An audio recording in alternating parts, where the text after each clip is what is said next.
Bonjour, nous venons d'avoir notre 28e séance du conseil municipal, ce samedi 23 novembre, avec le retour au sein du conseil municipal de Roger Linoc, que nous venons d'installer, qui a déjà été présent à 3 reprises au sein du conseil municipal et que nous allons pouvoir accueillir de nouveau dans nos rangs. Un conseil municipal et qui a également beaucoup parlé de jeunesse, avec tout d'abord un bilan de l'activité du conseil municipal des jeunes Audomarois, qui nous a été présenté par Thiago Pereira, qui a été maire du conseil municipal des jeunes Audomarois tout au long de l'année dernière, jusqu'au 11 novembre dernier, avec Morgane Hérogel, qui est la conseillère déléguée qui est chargée du conseil municipal des jeunes Audomarois. Nous avons vu combien les jeunes du conseil municipal des jeunes Audomarois étaient engagés au service de leur cité. Nous avons revu de grands événements auxquels ils ont participé, le passage de la flamme, des projets qu'ils ont menés comme la mare pédagogique au jardin public, et combien ils étaient investis et combien ils pensaient aussi à l'avenir de notre ville, aux grands enjeux de notre société comme l'égalité entre les femmes et les hommes, comme la lutte contre le harcèlement scolaire. Jeunesse également, quand nous avons accueilli Loïc Lemoine, qui est venu accompagné de 4 équipiers de l'escadrille Air Jeunesse. Nous sommes une des escadrilles Air Jeunesse qu'a souhaité l'armée de l'air et de l'espace, celle qui est la plus au nord du pays. Nous ne sommes pas dans une base aérienne, même si nous avons une tradition aérienne bien établie et chaque année la présence de la Royal Air Force aux commémorations de l'armistice du 11 novembre nous le rappelle. Cette escadrille Air Jeunesse, elle est maintenant bien installée, 18 équipiers la composent, ils viennent de Saint-Omer, des communes de la communauté d'agglomération ou de plus loin, et ils se retrouvent un samedi sur 2 pour découvrir plus les métiers de l'aéronautique, l'armée de l'air et de l'espace. Ils sont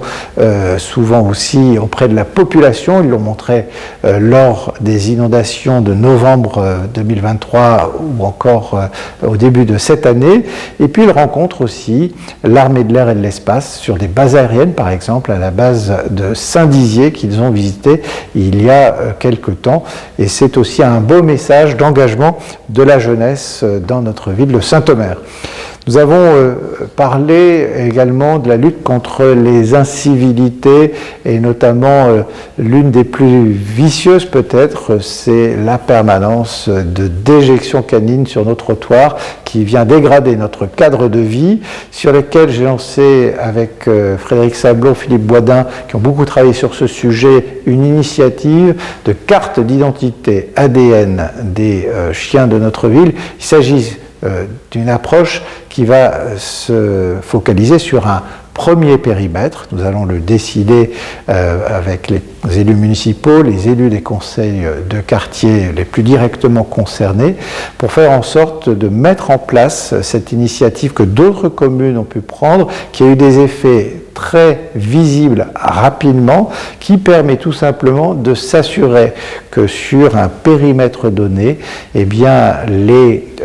chiens qui sont amenés en promenade par les propriétaires soient identifiables, et que si par hasard nous trouvons des déjections canines, nous soyons capables de remonter jusqu'au propriétaire du dit chien et sanctionner à 100% les fautifs et qui ne ramassent pas ces déjections canines. C'est une initiative dont nous visons la mise en œuvre pour le printemps prochain, qui va faire l'objet de concertation et d'un appel d'offres pour recruter les services d'un laboratoire après le vote du budget qui aura lieu le 21 décembre prochain. Nous avons parlé de grands projets, notamment ceux qui nous concernent après des événements éprouvants. Je parle par des inondations, avec le curage du canal historique qui a bien débuté. Sa première phase est en train de s'achever du côté du quartier de la Gare ou du commerce, avec une deuxième phase qui nous amène de l'autre côté de l'écluse du Haut-Pont jusqu'au Pointy qui est en train de se dérouler. Une troisième phase un peu plus tard, tout cela jusqu'à la fin du mois de janvier, avec des tonnages impressionnants de vases, de sédiments qui ont été retirés, 45 000 tonnes au total, 45 000 mètres cubes, pardon, qui auront été retirés, favorisant ainsi l'écoulement des eaux. Et c'est une des actions parmi de nombreuses autres qui ont été réalisées pour mieux protéger notre territoire. C'est un financement à 80% assuré par l'État, par l'Agence de l'eau, par des fonds européens, et à 20%, moitié pour la communauté d'agglomération et moitié pour la ville de Saint-Omer, et un chantier qui était attendu évidemment depuis longtemps et qui vient nous rassurer. Un deuxième grand projet, c'est la reconstruction de l'Immaculée Conception, avec des travaux de mise en sécurité qui viennent notamment assurer la robustesse de la structure de l'église, qui a été durement impactée pendant l'incendie criminel du 2 septembre dernier, des échafaudages qui sont posés, qui vont être très bientôt aussi en capacité d'accueillir une protection d'un type parapluie pour protéger l'édifice des intempéries de l'hiver. Ces échafaudages, ce seront les mêmes que nous retrouverons pour la phase opérationnelle de reconstruction, du chantier de reconstruction que nous préparons en ayant devant nous le recrutement d'un architecte pour mener ce chantier dans les prochains mois. J'ai bien sûr rappelé le moment très émouvant que nous avons vécu ensemble de la visite de la famille Dassault pour nous annoncer sa contribution tout à fait exceptionnelle au financement de la reconstruction de notre église à hauteur d'1 million d'euros la semaine dernière. Nous avons parlé aussi de la préparation du skatepark, cette ambition de pouvoir répondre aussi à une attente d'un nombre important de jeunes de notre ville et de l'ensemble du territoire, une localisation qu'ils ont choisie, qui va donc se traduire par l'aménagement d'un parc urbain près de la halle aux Choux, cette ancienne friche ferroviaire. Nous avons pris une décision, c'est de pouvoir acquérir directement, nous, ville de Saint-Omer, la parcelle qui va accueillir dans ce parc urbain le skatepark, de manière à pouvoir être plus rapide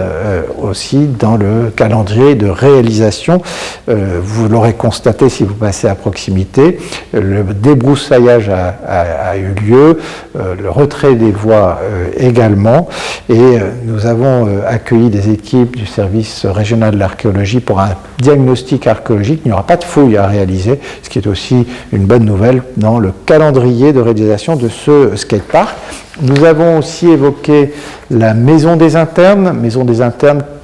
qui sera bientôt prête à accueillir ses premiers résidents avec la finition intérieure, avec l'ameublement et une subvention au CCS qui permettait justement d'ameubler la Maison des Internes. Nous avons évoqué la maison de santé également, avec une aide au Centre communal d'action sociale qui va pouvoir donc acquérir le foncier nécessaire pour accueillir cette maison de santé qui va se situer sur le boulevard de Strasbourg. Et puis, un long échange qui vient initier le cycle d'adoption de notre budget, c'est ce qu'on appelle le débat d'orientation budgétaire, qui vient un peu rappeler le contexte dans lequel nous pouvons préparer le budget, rappelant les contraintes nationales aussi, le fait que le budget de l'État va aussi se traduire par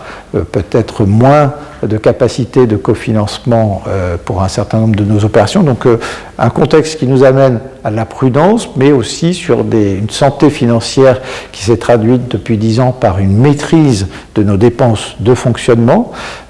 malgré l'inflation, malgré la hausse des dépenses énergétiques, nos dépenses de fonctionnement sont toujours maîtrisées en dessous du rythme de l'inflation. Et j'ai tenu à rendre hommage aux services municipaux, aux élus municipaux qui, au quotidien, veillent à maîtriser cette dépense, faire en sorte aussi d'évaluer au plus juste nos recettes de fonctionnement, avec toujours cette volonté de pouvoir faire en sorte de ne pas augmenter les taux de fiscalité de la ville de Saint-Omer. Nous avons même légèrement baissé depuis 2014, et de ne pas augmenter les prix des prestations à la population, comme les tickets de cantine, qui n'ont pas augmenté depuis 10 ans sur notre ville, ce qui n'a pas été le cas dans d'autres villes voisines, par exemple.